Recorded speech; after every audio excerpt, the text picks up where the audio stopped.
Mahindra and Mahindra, a part of the Indian conglomerate Mahindra Group, which grew its roots in a pre-independent India, is one of the largest vehicle manufacturers in the country by production and the largest manufacturer of tractors in the world. While the brand Mahindra is synonymous with auto enthusiasts, not much is known about its history and the journey leading to its success. Mahindra and Mahindra was founded as a steel trading company on 2nd October 1945 in Ludhiana, India by brothers Kailash Chandra and Jagdish Chandra Mahindra along with Ghulam Muhammad. While they found steady beginnings with the steel business, the foundation of what the company came to be was laid in 1947 when 75 Jeeps from Willys Overland Export Corporation were imported from the US by complete knockdown parts, the assembly of which commenced at Mazagaon, Bombay. The very first model, named CJ3A, had a 2.1-litre 3-speed manual engine producing 60 brake horsepower. They saw this as a business opportunity by expanding into manufacturing and selling utility vehicles, and soon after started assembling under license of the Willys Jeep in India. They began assembling the Jeep CJ3 in 1954 under the licensing rights. The Jeep CJ models were a series of small open-bodied off-road vehicles and compact pickup trucks built from 1945 to 1986. The CJ3B had a Peugeot-sourced 2.2-litre engine with a 3-speed manual transmission producing 64 horsepower and later with a 4-speed producing 71 horsepower. In no time, Mahindra and Mahindra had established itself as a Jeep manufacturer, later commencing manufacturing of light commercial vehicles and agricultural tractors from 1965. The tractor manufacturing was the result of a joint venture with US-based International Harvester in 1961.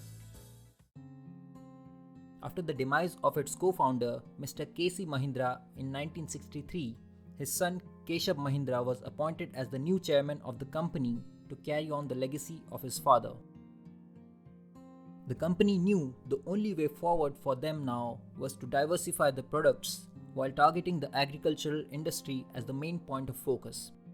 The agriculture sector was a booming industry back then, and Mahindra wanted to tap into the market. So in 1965, Mahindra shut down its factory in Mazagaon and upscaled to a new plant in Kandivali for the manufacturing of utility vehicles and tractors. The engine developed by Peugeot were used in the vehicles starting from the FC150 in 1965. Mahindra launched the NC670, which had a 2.2-litre 3-speed manual engine producing 71 horsepower. Mahindra began exporting vehicles worldwide in 1969 with its first order of 600 Jeeps for the Yugoslavian markets. By the 70s, they had marked their presence in the African continent, delivering to almost 15 countries.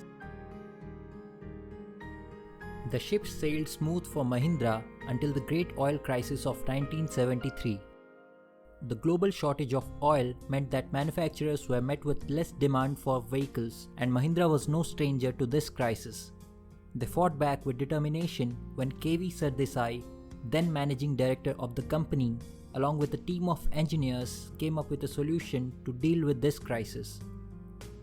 The team worked on one of its tractor diesel engines and modified it to be put on a Jeep, making it the first diesel Jeep with low fuel consumption, thus overcoming the great oil crisis. In the meantime, the company kept launching various models of the CJ and the NC series in the domestic market. These models were a result of years of manufacturing prowess with the help of technological expertise from Peugeot and Jeep. Mahindra was also expanding its agriculture business at a far more rapid rate than its peers, and they solidified their position as the leader in tractor business when it merged with the International Tractor Company of India in 1977, which became a separate tractor division. 6 years later, in 1983, Mahindra became the largest selling tractor brand in India. Back in 1979, when Mahindra formed an agreement with Peugeot Automobile to manufacture the XDP 4.90 diesel engines for them, the venture opened the door to many possibilities for Mahindra. They could now use these engines for their vehicles as part of the licensing agreement. They incorporated the 2.1-liter XDP engine in vehicles such as the NC665, the CJ640 and the Armada. They began a tie-up in 1982 with Kia Motors to build their 4-speed KMT90 transmission. Mahindra's range was the mainstay of the lineup, and they eventually offered a 1.8-liter Isuzu petrol engine in addition to Peugeot diesels. Mahindra ruled the sales numbers in the 80s and had now become a pioneer in utility vehicles in India with plethora of models. But in the 90s, the government had made the market open for global manufacturers and Mahindra was facing the heat. While their Commander and major line of utility vehicles were doing well in the lower tier cities and rural India, Mahindra wanted to go global in their plans to make a mark in the automotive industry. They envisioned a product made for the global market that could compete with global manufacturing standards. Prior to the 90s, Mahindra was only an automobile assembly company which only manufactured Willys Jeeps and its minor modified versions. So in 1996, the company planned to enter the SUV segment with a new product that could compete globally. But Mahindra didn't have the technical know-how to build the SUV completely in-house. It was their most ambitious project till date and there was no room for mistakes. So they went ahead and roped in executives like Pawan Goenka and Alan Durante, both of whom had a fair share of experience in the auto industry.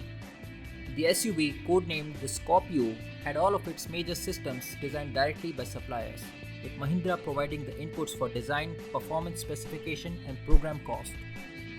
The design and engineering of the systems, as well as testing, validation, material selection down to sourcing and engineering locations, everything was chosen by the suppliers. The parts were then assembled in a Mahindra plant under the Mahindra badge, Mahindra being a well-known brand in India. This is how Mahindra was able to build a new vehicle from scratch with virtually 100% supplier involvement from concept to reality at a cost of $120 million. The Scorpio took 5 years from concept to reality and was launched in the year 2002. The formula worked wonders for Mahindra as the SUV sold like hotcakes, not only in the Indian market but also overseas. The Scorpio was equipped with the 2.2-liter turbocharged diesel engine derived from the Mhawk platform, producing 140 PS peak power and 320 Nm peak torque. While the Scorpio was sold in Europe and parts of Latin America, its smaller sibling, the Bolero, launched in 2000, was sold in Latin America and African markets. Mahindra was going well with its quest for being a global manufacturer. In 2005, they entered the Chinese market with their lineup of tractor and utility vehicles.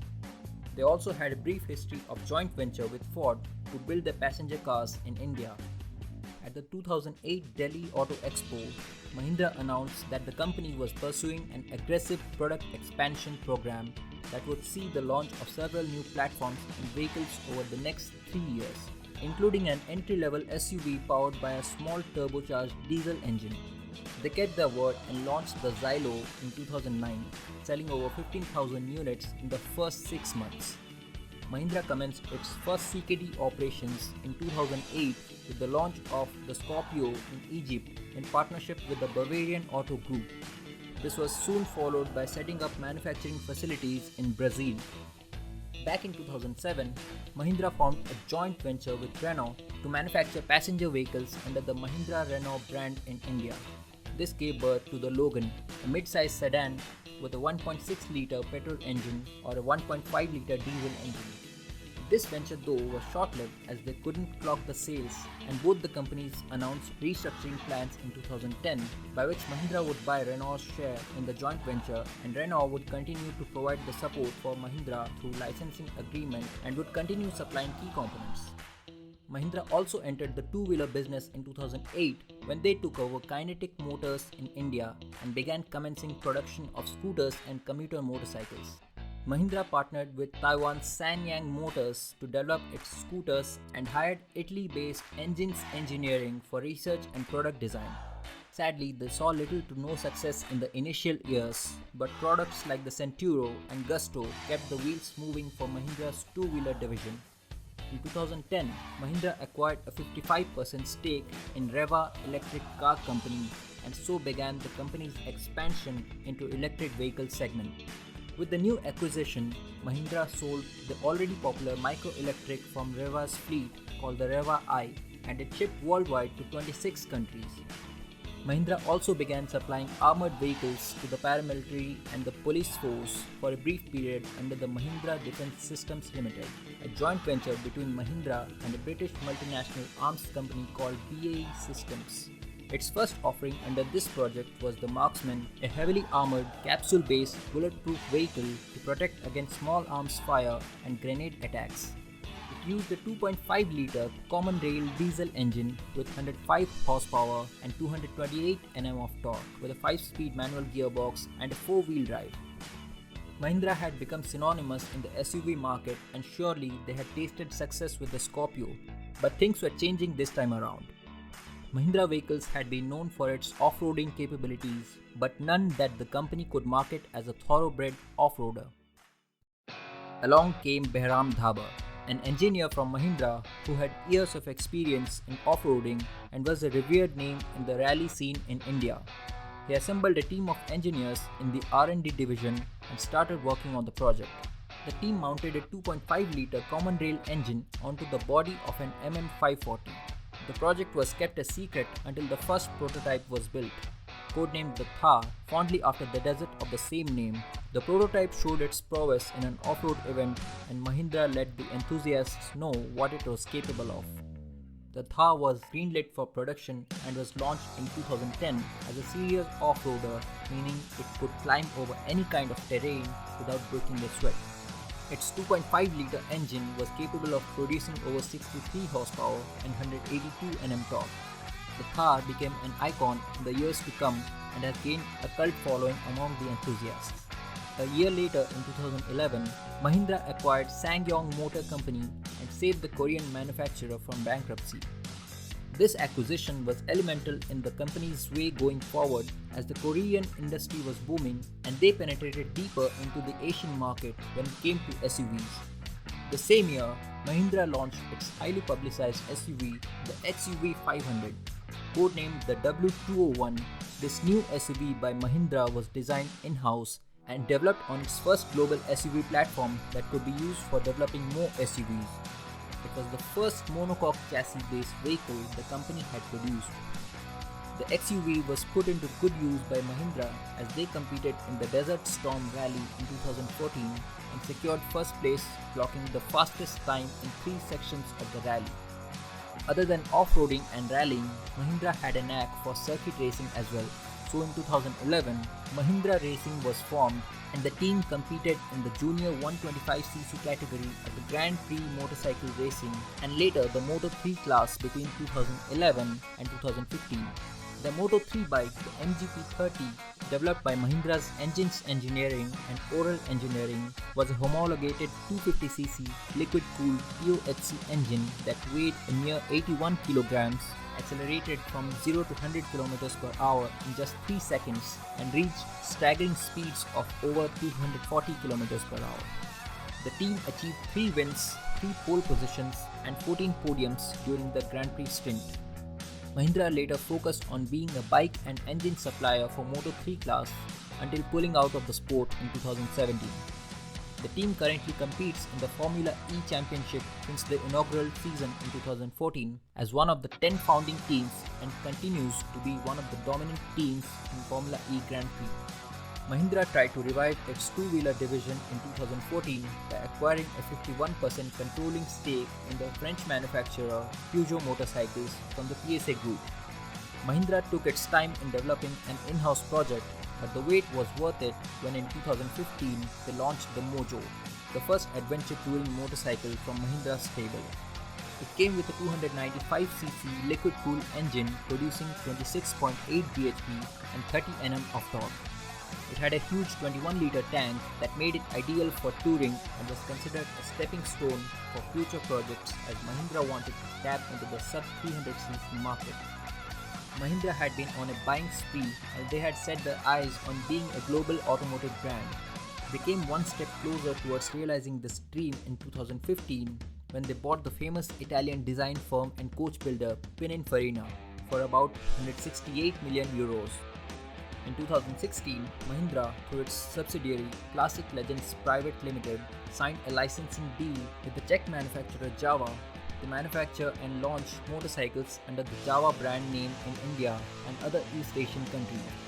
They also purchased BSA for £3.4 million in an effort to reintroduce the BSA brand to the market under the Classic Legends.